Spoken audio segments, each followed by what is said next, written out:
Bonjour à tous.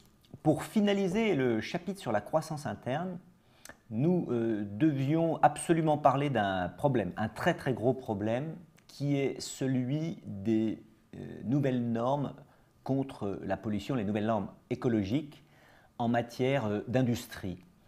Des entreprises sont très polluantes et depuis les lois récentes sur le développement durable, eh bien, il est impératif, il est même obligatoire, d'anticiper la dépollution de certains sites industriels. Il est donc important de traiter la problématique du démantèlement.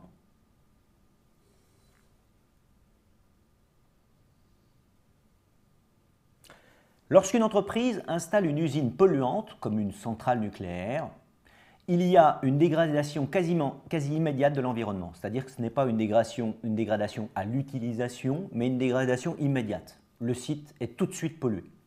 Alors évidemment, il va traverser des couches, il va être de plus en plus pollué, mais il l'est quasi immédiatement.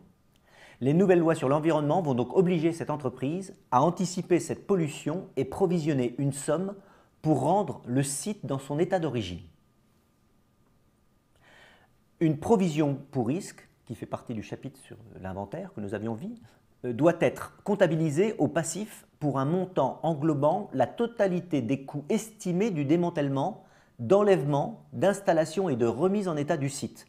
Autrement dit, au même titre que le contrôle de gestion intervient par exemple pour évaluer le coût d'une IMO, là, il faut qu'il estime a posteriori quel sera le coût du démantèlement complet pour remettre la nature dans son état d'origine. Exemple, une société cotée met en service le 1er janvier une fonderie à caractère polluant. La période d'utilisation de la fonderie est estimée à 50 ans. Au 1er janvier, le coût de l'usine, le coût de la fonderie est estimé à 400 millions d'euros, les murs, les machines, la totalité des locaux, l'agencement, etc. À cette même date, l'entreprise estime le futur coût qu'il faudra payer pour démanteler cette usine. On l'estime à 50 millions d'euros. Alors évidemment, il ne faut pas jeter ce chiffre n'importe où. 50 millions d'euros, encore une fois, c'est un critère relativement subjectif. Il faut faire des études, faire venir des architectes, etc. Débattre du coût de manière à arrêter une somme. Car je peux vous assurer qu'entre la fourchette basse et la fourchette haute que vont nous fournir les architectes, parfois il y a 30 ou 40% d'écart. Il vous faudra trancher à un moment donné sur le coût réel. Je dirais que là, ce n'est pas le moment de sous-évaluer. Je continue. Regardons. On enregistre maintenant la totalité au bilan. Nous voyons donc notre usine. L'usine a été montée par un capital de 400 millions. Les actionnaires ont apporté l'argent pour monter l'usine. L'usine a été intégrée. Je ne retombe pas dans les travers du démantèlement. Théoriquement, vous ne pouvez pas vous retrouver avec le mot usine au bilan, mais avec la totalité des éléments décomposés de l'usine. Pour l'exemple, laissons-la d'un bloc.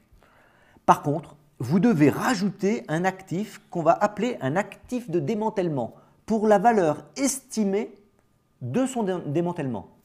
Alors évidemment, ça va créer un déséquilibre actif-passif. Eh bien, le passif sera ni plus ni moins la provision pour démantèlement. Elle va apparaître d'un coup d'un seul au bilan.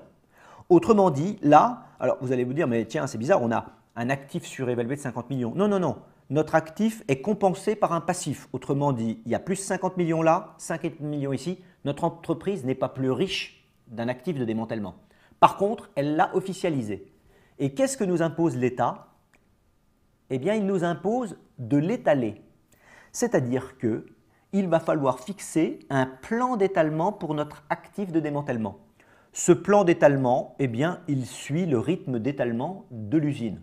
Imaginons qu'on ait une usine qu'on a planifiée pour un demi-siècle, eh bien, on va faire un amortissement de 1/50e par an, c'est-à-dire 8 millions. L'usine va s'amortir de 8 millions en 8 millions. Si c'est 50 ans pour l'usine, c'est 50 ans pour l'actif de démantèlement. Qu'est-ce qui va se passer? Il va falloir donc qu'on passe une dotation aux amortissements tous les ans de 9 millions d'euros et que ces 9 millions aillent se dispatcher entre 8 et 1. Quel est le bénéfice de cette opération? Eh bien, il va falloir que l'entreprise incorpore dans ses coûts la totalité du surcoût du démantèlement. Pourquoi? Si je prends EDF, que se passait-il avant cette loi? Eh bien, le démantèlement d'une centrale nucléaire n'étant pas prévu dans les, je dirais, à l'actif, ni donc dans l'amortissement, EDF n'a au fond jamais facturé dans l'électricité le coût du démantèlement de la centrale nucléaire, ni d'ailleurs le retraitement des déchets. Autrement dit, le coût n'a jamais été anticipé, donc le coût n'a jamais été prévu. Autrement dit, maintenant qu'il est temps de démanteler des centrales, eh bien, ça n'a pas été facturé sur la consommation d'électricité des 50 dernières années. C'est pour ça d'ailleurs que l'électricité a toujours paru si peu chère. C'est qu'au fond, elle n'incorporait pas tous les coûts. Maintenant, la loi est tout autre. Maintenant, regardez bien, ce petit million-là, on ne l'incorporait jamais. Alors évidemment, chez EDF, ce n'est pas 1 million, c'est des dizaines, des centaines de millions. C'est même des milliards qu'il aurait fallu facturer dans le coût de l'électricité. Je peux vous assurer qu'on se serait moins chauffé à l'électrique depuis près d'un demi-siècle. Alors évidemment, cette dotation va engendrer une énorme perte, du moins ces charges, il va falloir théoriquement les incorporer dans les coûts, et cette perte est incorporée au passif comme d'habitude. Vous voyez que ma destruction de valeur est beaucoup plus importante, elle est en tout cas plus importante d'1 million par an, sur 50 ans. Évidemment, qu'est-ce qui se passe au bout d'un demi-siècle? Postons-nous 50 ans plus tard. Eh bien, nous avons amorti la totalité de notre usine ne vaut plus rien, notre provision, du moins notre actif de démantèlement ne vaut plus rien non plus, c'est l'heure du démantèlement. Qu'est-ce qui se passe à ce moment-là? Eh bien, nous faisons une reprise sur provision pour mettre notre provision pour démantèlement à zéro, puisqu'il n'y a plus de risque de démantèlement, il n'y a plus d'anticipation de coûts, il faut payer maintenant. En imaginant qu'on ne soit pas planté, il y en a bien pour 50 millions d'euros. Ces 50 millions d'euros, je les passe en charge. Je remarque que ça ne me fait ni bénéfice ni perte. Pourquoi? Parce que j'ai anticipé ces 50 millions d'euros sur les 50 dernières années. Autrement dit, j'ai lissé ma charge. Par contre, maintenant, ces 50 millions d'euros vont devenir une dette. Il va falloir quoi là? Il y en a pour 50 millions d'euros. Il faut faire quoi maintenant? Il faut payer.